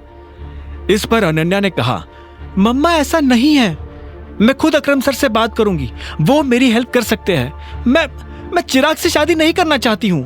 तो क्या तुम जिंदगी भर इस आदमी के साथ रहोगी? हाँ बताओ। शर्मिला ने पूछा। नहीं, मैं इन दोनों में से किसी के साथ नहीं रहना चाहती हूँ। अनन्या ने अकड़ के साथ जवाब दिया। तुम्हें अकरम की अकरम सर की मदद किस चीज के लिए चाहिए? अभिनव ने माँ और बेटी की बातों के बीच में आकर पूछा। शर्मिला क्या कह रही थी उससे अभिनव को मतलब नहीं था, लेकिन अकरम का नाम सुनकर वो समझ गया था कि वो अनन्या की मदद कर सकता है। जैसे अभिनव ने इतना कहा तो अनन्या और शर्मिला अभिनव को देखने लगे, लेकिन दोनों ने उसे जवाब नहीं दिया। इतने में राजीव बोला, अनन्या को अपनी कंपनी को फिर से खड़ा करने के लिए कुछ पैसों की जरूरत है।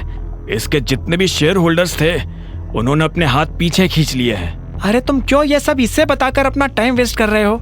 इस प्रॉब्लम में ये क्या कर लेगा? जाकर उन शेयर होल्डर्स की भी वैसे ही पिटाई करेगा जैसे उस लड़के की कर रहा था। शर्मिला ने अभिनव को और सुनाते हुए कहा और आगे बोली, तुम मेरी बेटी का पति बनकर ज्यादा दिन तक नहीं रहने वाले हो। अगर इसने चिराग से शादी नहीं की तो मैं इसके लिए उससे भी बढ़िया लड़का लेकर आऊंगी, पर यू नेवर। इतना कहकर शर्मिला अपने कमरे में चली गई। राजीव ने भी फोन उठाया और अंदर चला गया। उन दोनों के जाते ही अभिनव ने एक गहरी सांस ली और अनन्या की तरफ देखते हुए बोला, तुम्हें कितने पैसों की जरूरत है? AK लिमिटेड के साथ पार्टनरशिप की जा सकती है, लेकिन अकरम सर कभी इस चीज के लिए राजी नहीं होंगे क्योंकि इसमें उनका कोई फायदा नहीं है। अनन्या ने ठंडे सुर में कहा। उसकी नजर में अभिनव इस दुनिया का आखिरी इंसान था जिससे वो इस बारे में बात करना चाहती हो। अभिनव ने धीरे से कहा, ठीक है, मैं तुम्हारी मदद करूंगा। अनन्या ने यह सुनते उसे ध्यान से देखा और बोली, तुमसे एक चीज शेयर करूं? I hate you. और आज जो तुम करके आए हो ना, उसके बाद तो I hate you a lot. अगर तुम ये सोच रहे हो कि ये मदद नाम का लॉलीपॉप मेरे हाथ में पकड़ा कर तुम मेरी नजर में सही साबित हो जाओगे तो तुम गलत हो। तुम अपने पैसों से एक सूट तो खरीद नहीं सकते, मेरी क्या मदद करोगे?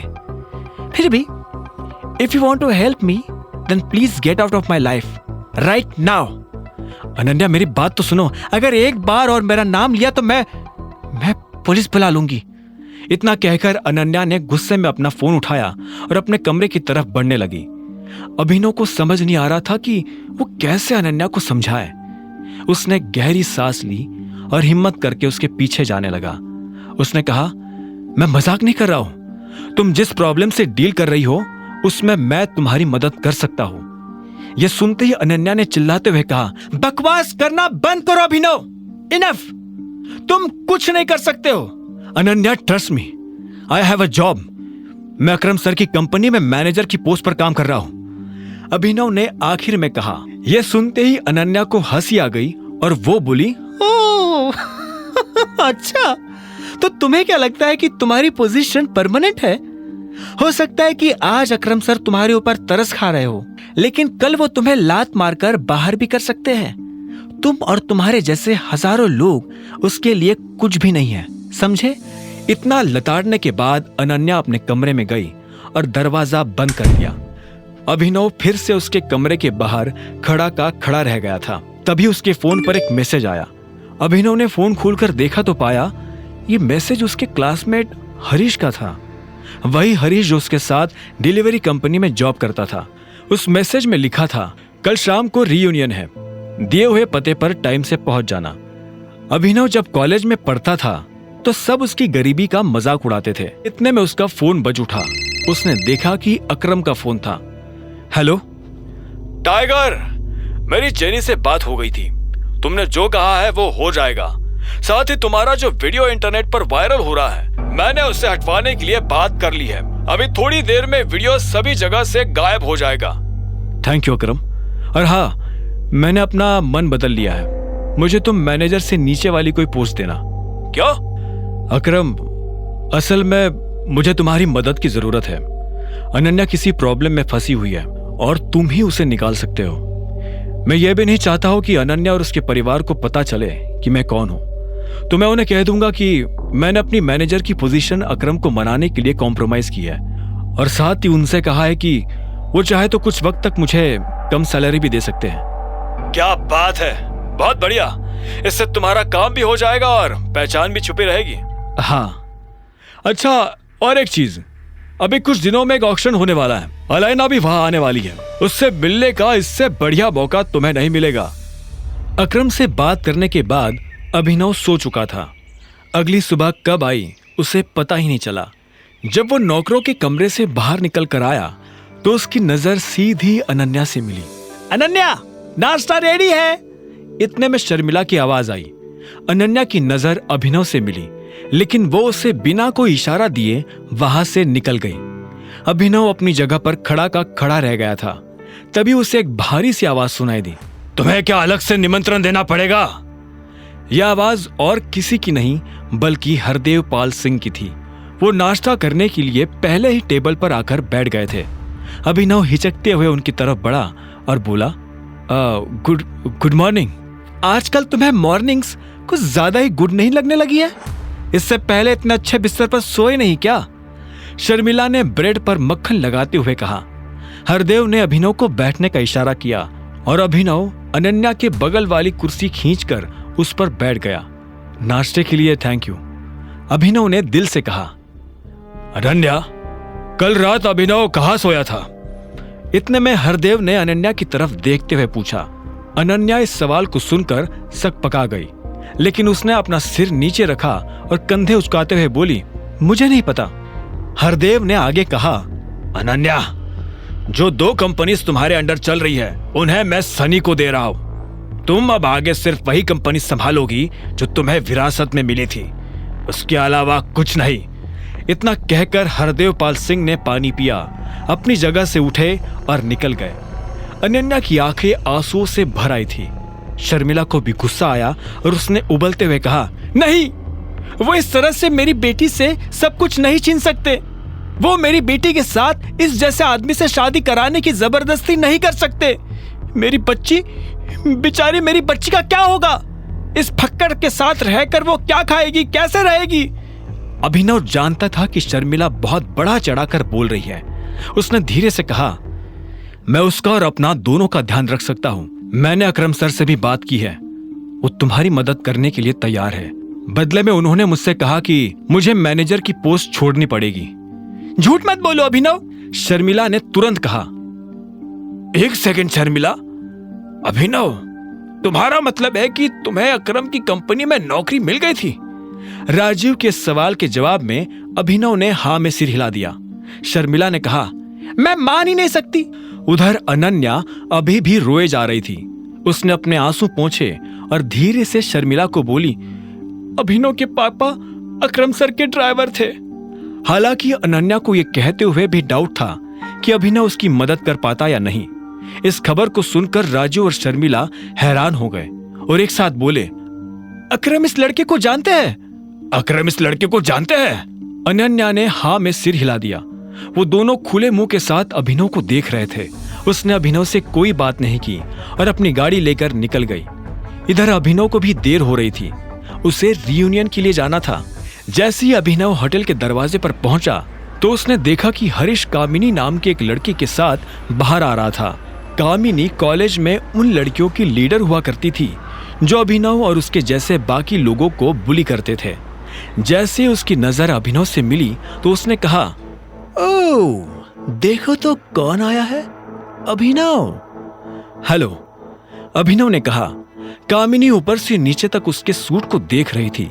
इतने में हरीश ने कहा, बहुत बढ़िया सूट पहना हुआ है। मुझे तो लगा था कि तुम आओगे ही नहीं, क्योंकि डिलीवरी वालों का टाइम फिक्स नहीं होता ना, उन्हें कभी भी डिलीवरी के लिए बुला लेते हैं। क्या ये डिलीवरी बॉय है? कामिनी ने हैरान होते हुए कहा, तुम्हें नहीं पता था? नहीं यार, मैं तो अमेरिका में थी ना, तो मुझे कैसे पता होता। तो अभिनव, तुम क्या यहाँ अपना काम डिच करके आए हो? नहीं, मैं अब डिलीवरी बॉय नहीं हूँ, एक ऑफिस में जॉब करता हूँ।